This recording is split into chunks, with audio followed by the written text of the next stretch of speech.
L-E-S. Got a lot of rhythm and style and finesse. I like to send this out to the L-E-S. Got a lot of rhythm and style and finesse. Yo, it's time to put the low on the map. Yo, it's time to put the low on the map. Light, camera, action. What's up? This is Elroy Gay, aka Uncle Elroy, representing LES the 6th Borough. I'm out in a flagship park, T Square, and I wish somebody here. I just want y'all to. I want to introduce them to you. Matter of fact, you're gonna introduce yourself to y'all. Let us know a little bit about yourself and some of the questions I want to ask you is what's your name, where you from, and how you got in a predicament you in now. My name is David Hofelder. I was born in New Jersey. I pretty much moved out here at a young age, grew up out here. What's a young age, my brother? No disrespect. I came out here about 8 years old, and I grew up out here until about 11, 12 years old. At that time, I was homeless with my family, my two sisters, Emily, Amber, and my father, and my mother. After that, I was taken by the Little Flower foster care agency. I was in foster care. And then I was incarcerated shortly after for self-defense, basically. Another foster child assaulted me and I couldn't escape the home. Ended up stabbing the young man and I did 3 years for it. Hold on. So basically you saying that look right there, don't let it fool you. Right. That's what you're telling me, like foster care. From there, you wound up stabbing somebody inside foster care? Yes. I was in a foster home, and the guy had gates on the door, on the windows and everything, and I couldn't get out. So it was only fight, because you got a flight or fight instinct, and I couldn't step off, so I had to do what I had to do, and I defended myself. I was 14 at the time. The gentleman was 21, 20 years old around that time, and I got hit with an attempted murder charge initially and then dropped to assault in the first. I did 3 years for that charge. 3 years what, in a jury or I was jail? in juvenile for a year and a half of it and then caught in a gang assault in there and then went to Greenhaven and I finished that rest of the bid and another 6 months on top of that bid for the gang assault. And I was released about close to 18 and then gang assault, like? Yeah, we jumped. You affiliated with a gang, or you used to be affiliated? Yeah, I used to be. I stopped shortly. What gang is this? I used to be Crip from about 13 to about 20. C Crip or? Crip, yeah, C Crip. Oh, okay. That's what I'm saying, man. I feel you, man. And are you still a part of that, or?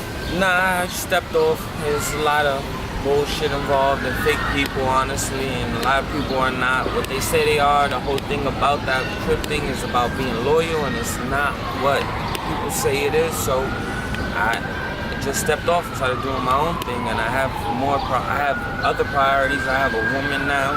So you basically saying by you leaving the Crip set or movement and finding yourself and becoming a man. So let me get this straight, or let me clarify something.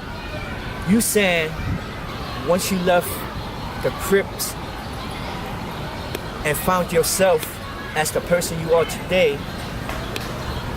you succeeded more than by being with them? I mean, in a certain aspect, yes, I was held back in certain things because I wasn't able to go for my goals and dreams and stuff, and when you're involved with a group of people, it's not about you, it's about everybody else and you as a group. So once I was able to leave, I started focusing on more of my education and stuff. But to be honest, while I was involved with the Crip set, which is Grimy Stone Crip in Brooklyn, where I was my first introduced. What's the name? Grimy Stone Crip, GSC.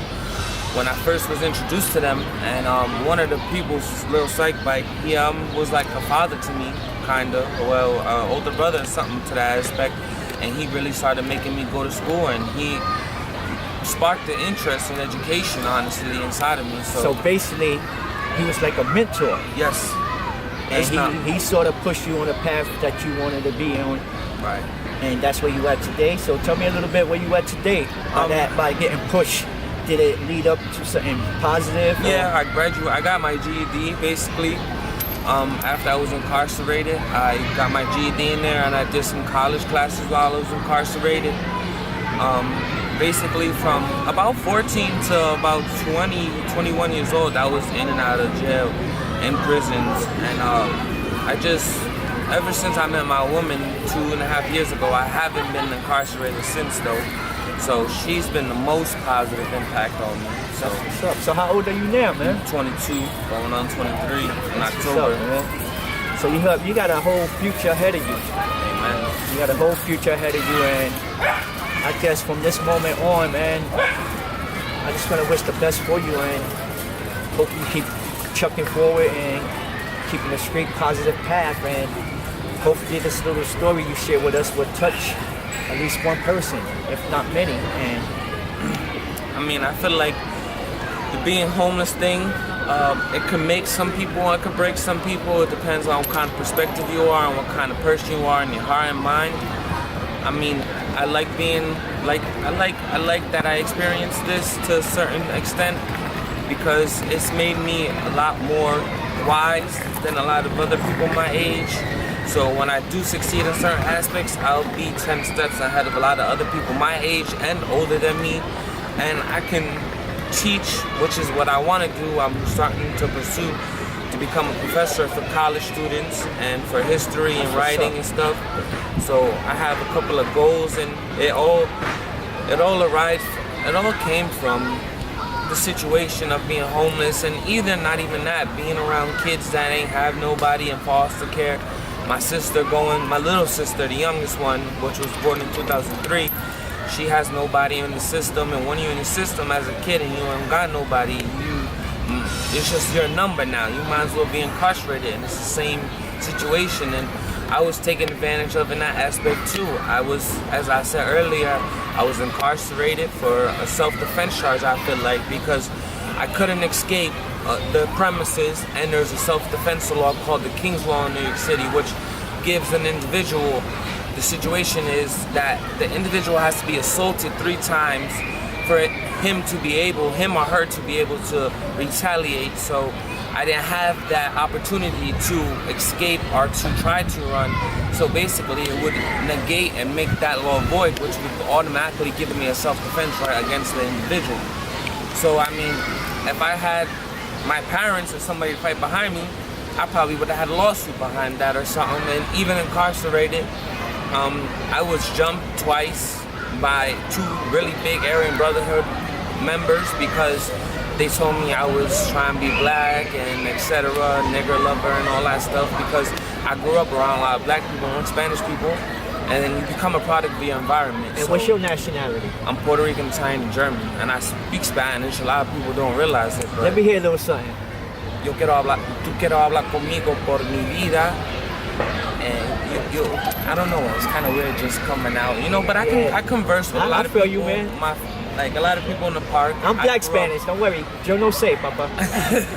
I mean, I don't talk as